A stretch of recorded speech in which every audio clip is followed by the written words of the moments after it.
Okay, so we'll jump right in. Opening sequence, the prologue.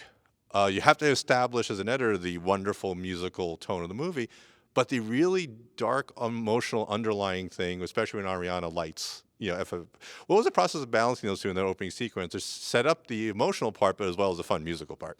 Yeah, it was really challenging because, No One Mourns the Wicked is not a banger number. It's really dark. It's basically a mob burning an effigy, and they're really angry at somebody who you don't know who they are.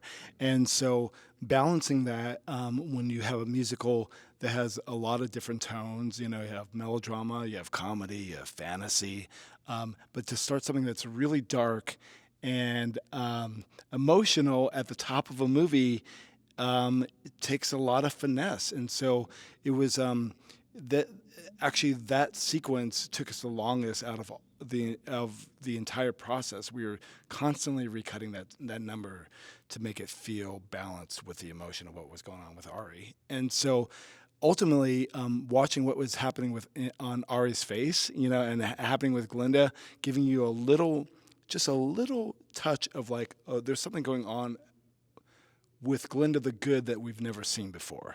You have the MGM musical, and she's so bright and airy and wonderful and whimsical. Our Glinda was going to be more nuanced. It's going to be grounded. It was going to be emotional, and to sort of just touch upon that and to be brave with that. When we had other versions of Glinda where she was being, you wouldn't see those cracks at all.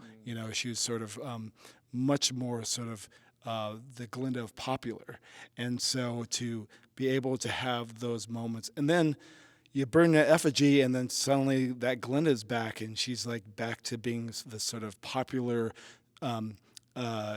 joyful Glinda, and she's like, popping her bubble and saying, "What? I couldn't hear you," and then so that took a lot of balancing, a lot of sort of exploration about what that was going to feel like.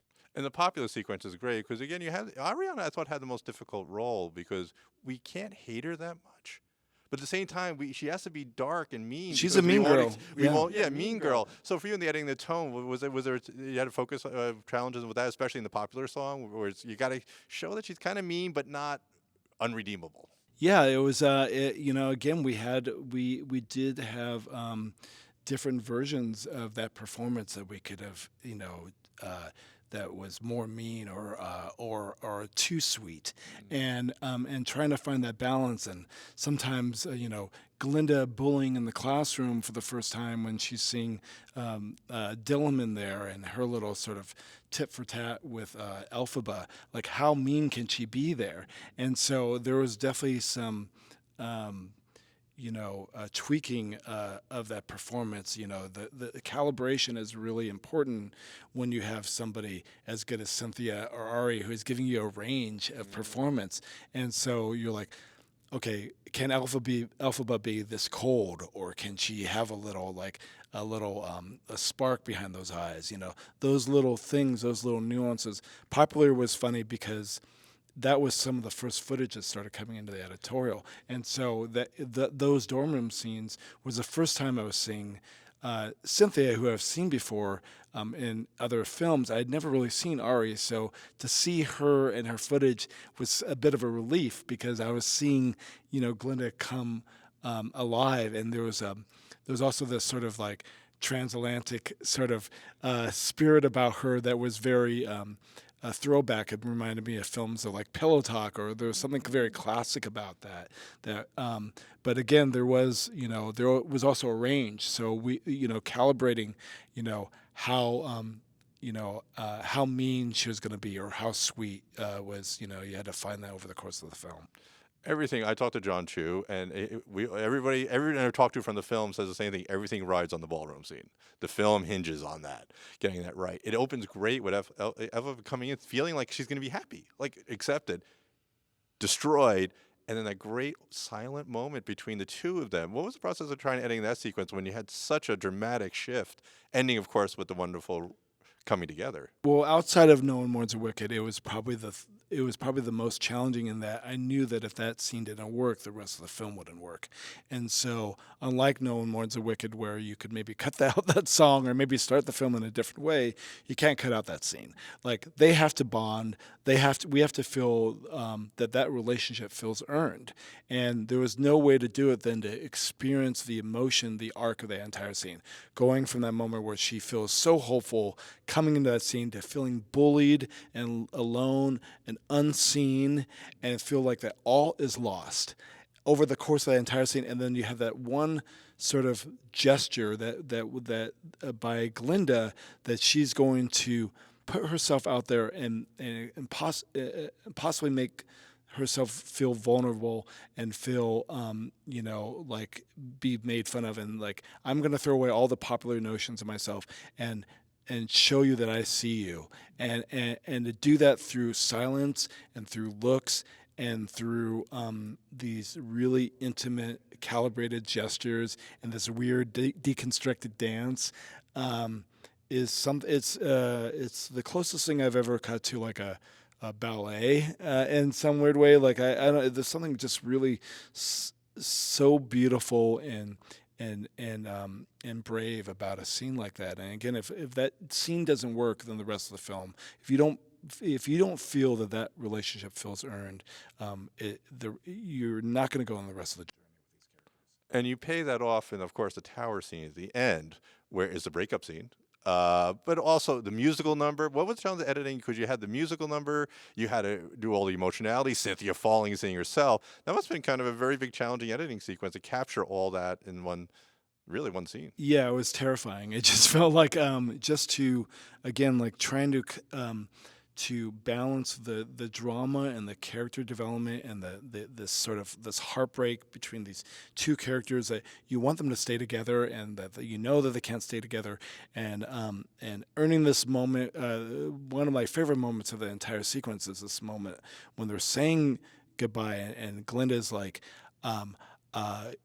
says to her, like, you're freezing, and really what she's, because Elphaba just moments before says, come with me, and she doesn't say I can't come with you, but she says you're freezing, and you're like, oh, such heartbreak. Like she's basically saying I can't come with you. So she goes and she does this gesture where she gets this blanket, drapes to come tie this thing, and then you realize that becomes a cape, and then slowly we're starting to realize that the origin story of the Wicked Witch of the West is coming together in front of our eyes at the same time as these two characters are saying goodbye to each other.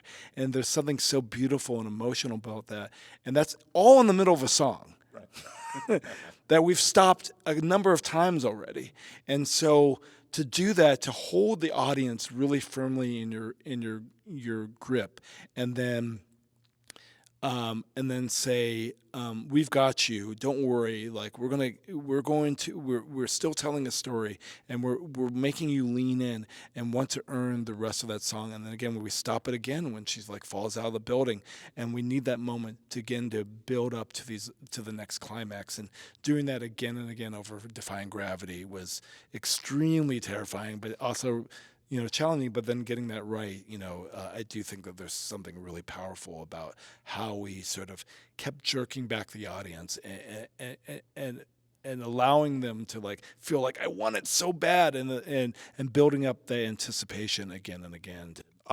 Ari's expression when she finally sees Cynthia Erivo achieve her dream, like actually the strength, the conflicted nature of being happy for her friend actually, and sad that it's over. I know, it's really, I mean, there's so many great looks of both Ari and Cynthia give over the entire film, and there's like, that's another one where they're just like, oh my God, you are this entity, like you're bigger than I ever imagined, like you're the most powerful thing in Oz, and being sort of awestruck, and also like yeah, she feels good for her, but also like this heartbreak, and it's so many different emotions tied together. So, is your recommendation for all future filmmakers always cast Ari and Cynthia Yes, and editors? Like, absolutely, so you absolutely. can edit those two in any performance in the future. Absolutely, 100%. Yeah, just cast them, and then you're all good. Yeah, no, it's really, I've had the luxury of cutting a lot of great performances over my career, but when you get two thoroughbreds like Ari and Cynthia coming at you and delivering day after day after day of really grounded and emotional and fully developed characters. Both of them did their work, did their homework. They brought, something very unique, very classic, very cinematic, which is, I just don't think you don't see that every day.